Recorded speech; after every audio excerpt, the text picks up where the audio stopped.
Welcome back, sci-fi fans. This is Greg from Greg Reviews Sci-Fi, and today we're going to review Children of Time by Adrian Tchaikovsky.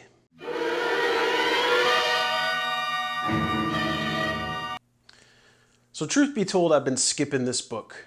I've seen it several times, both on Amazon and on several other sites. Many people list it as some of the best sci-fi they've ever read. I've got a couple links in my blog where people listed them as the 50. This one here is the 51 best sci-fi books of all time. I mean, that's saying something. But I read the description and I just really wasn't super interested. Now I know books are a lot of personal preference, but it had a lot of very good reviews and just a lot of people saying what a great book it is. So I was cruising around in Barnes & Noble and I saw the cover and I thought, man, seeing it in real life on like a paperback or a hardback book, I just thought, I'm going to give this book a shot. That's how I bought that book. By the way, Barnes & Noble, if you're watching, you should become affiliates with Amazon or something, or put a QR code next to the book, because while I was in the store, I pulled it up on my phone and I bought the Kindle version. So, I did buy stuff in the store. I just didn't buy that book. So anyway, just some interesting book buying data for you there. All right, so Children of Time, what's this book about? Well, essentially this book is about advanced humanity out there colonizing the stars, terraforming planets, and just generally advancing the species. Sounds super cool, right? Well, that's just the beginning of the book, right? So what's happening on Earth is there are these fundamentalists who think that you should get back to nature, and then there's these scientist-led groups who think that it's time to advance the human species, get humanity spread out through the stars and guarantee the success of humans by diversity. I think it's very intriguing. At this point, the book, it started off unbelievable. I was gripped. In this part of the book, Dr. Arvana Kern leads kind of this expedition where they create this virus, this nanovirus, this virus that is essentially an uplift virus. Now, this is nothing new to sci-fi. There's all sorts of speculation about, or I should say, there's all sorts of books written about uplifting different species and kick-starting evolution and things like that.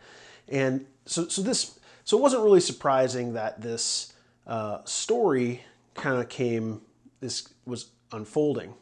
And what happens is there's an incident, if you think of it kind of like the movie Contact, where the fundamentalists blow up the thing and they have to build it somewhere else. Well, it's kind of like that, except for the fundamentalists do blow up the thing, and what happens is the plan was to uplift monkeys on this terraformed world. And we're going to send the monkeys down, the virus down, and then there was going to be a sentry pod that orbited the world. And when the monkeys became sentient and learned mathematics, they sent a signal back up to the probe, and the probe would unfreeze the human and make first contact. Super, super cool idea. Well, the fundamentalists, they break the station crashes down onto the planet, and the monkeys die. Well, not everything dies. So what happens is there's a different species that the uplift virus kind of goes crazy and tries to uplift everything on the planet. Well, it eventually finds the species that it can have the most luck with and uplifts this species.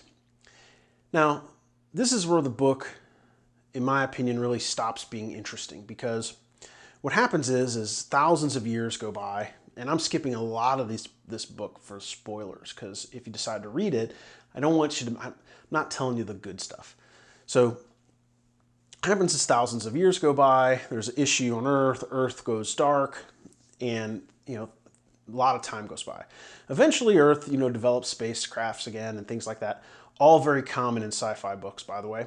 They launch another spaceship and they're headed to this world that's now dubbed Kern's World. And it's in the ancient database of terraform worlds, should be ready for human life, right?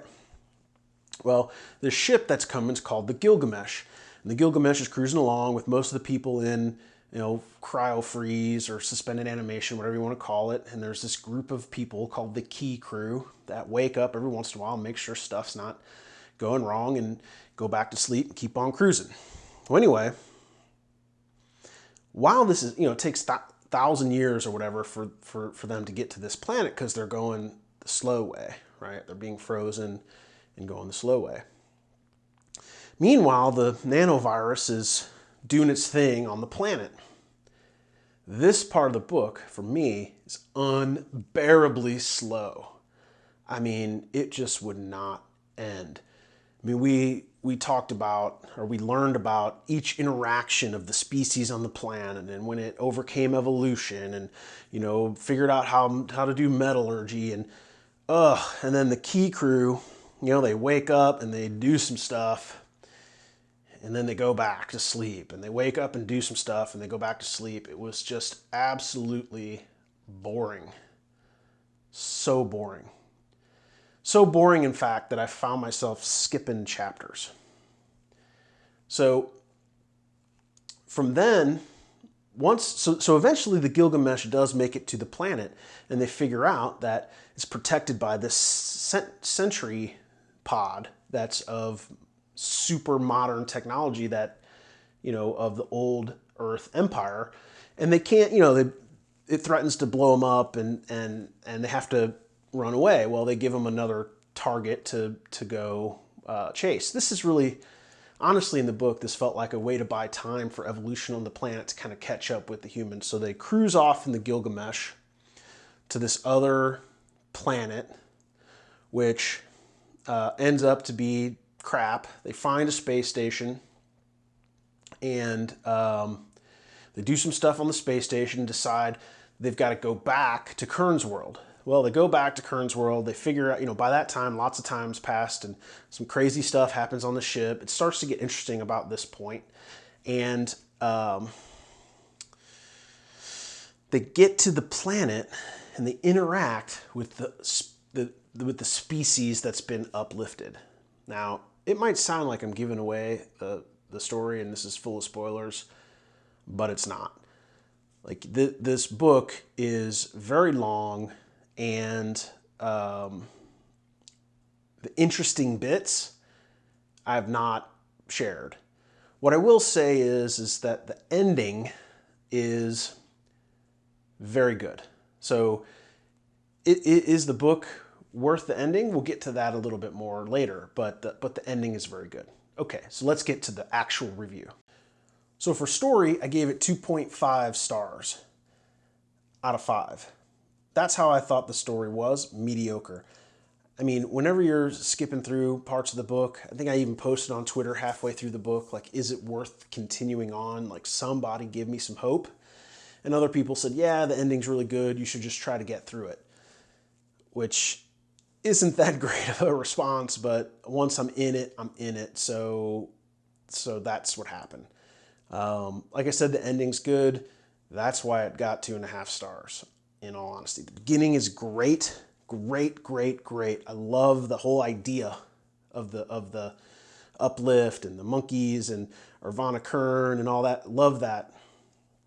And the ending's really good. It's just the middle that's, I mean, there's actually a story arc in there that doesn't affect the story in any way. It's like, oh man, this story seems boring. I better write this story arc within the arc that helps keep my readers interested. That's how it felt. So 2.5 stars is generous. Characters, I gave it 3 stars. It's hard to form an emotional bond with a different species as it's developing, especially when humans have an innate apprehension to this species in real life. And if you read the book, you'll understand what I'm saying. So at least for 90% of Kern's World story, I was grossed out. Like, come on. I don't even like thinking about it. Not good. So the nice thing is that you kind of, you make a bond with the classicist on the Gilgamesh. His name's Holston Mason. And he's just a good guy. And he's part of the Key crew, and he's really trying to help figure out, what the signals they're seeing, and decodes the ancient language, and really does a nice job. It's really the one character in the book that I really formed an emotional bond with, I think. So I was always excited when he was unfrozen. I mean, I guess unfrozen. Should have unfroze him a lot. Pace. This is where this got beat up. I gave it 2 stars. This book could have been half as long and twice as good. I don't know what else to say. If you look on my blog or you look on Twitter, I even show you this exasperated tweet like, is it worth it? It should never be like that in a book. Originality, I gave it 4 stars. It's very original. I mean, the uplift virus is nothing new, but the way the virus attached to this species and grew it, and the level of detail, it was a very original story. I think some people really love this book. They like this sort of super detailed science fiction. There's a lot of morality stories baked in here. So if you like that kind of stuff, this could be your thing. Now, the technology was interesting. I gave it 4 stars because the technology had to be, as the Kern's World inhabitants, to say it without spoiling anything, discovered metallurgy and space travel and radio and all this stuff. They viewed it from their perspective, from their evolutionary path. And I thought that part was very interesting. It got the nerdiness, the geekiness in my brain really kind of going.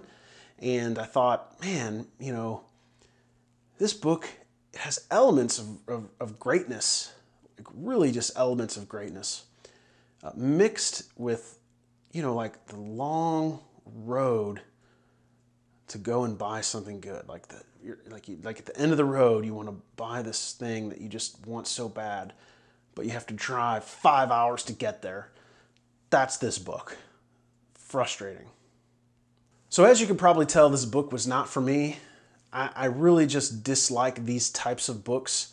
I really, for the time I spend reading, I want to be entertained from the time I open it to the time that I close it. If there's any parts in a book that have me thinking, I wonder what's on TV, or did I take a shower today, or any of that, anything other than reading, it's just not a book for me. Now, there's a lot of sci-fi books like this. I mean, I would not call this hard sci-fi by any means. I would call it sci-fi meets the Nature Channel. So you might find that very interesting. I do not. So I don't recommend this book. If you agree with a lot of my reviews, you'll probably agree with this too. But if you do want to buy it, check out the description. I'll put some links, or if you want to read the description, you can check it out. I don't know what else really to say. I think the author is fairly popular in fantasy books. It's been writing a long time, and I believe this is his sci-fi debut book. So I know there's a sequel to it too, and I think it's sold pretty well. So use your own judgment, but for me, this I will not be buying the sequel. I always appreciate you watching. Please like and subscribe. Share this on Facebook. Get the word out if you think my review is helpful. Check me out on Twitter, Facebook, Instagram, Goodreads, or you can listen to these reviews on my podcast, Greg Reviews Sci-Fi, which is on everything Apple, iTunes and Google Podcasts. It's everywhere. It's on Spotify. So you can check that out anytime you want. Listen to it in the car or whatever. Thanks again for watching, and I'll see you next time.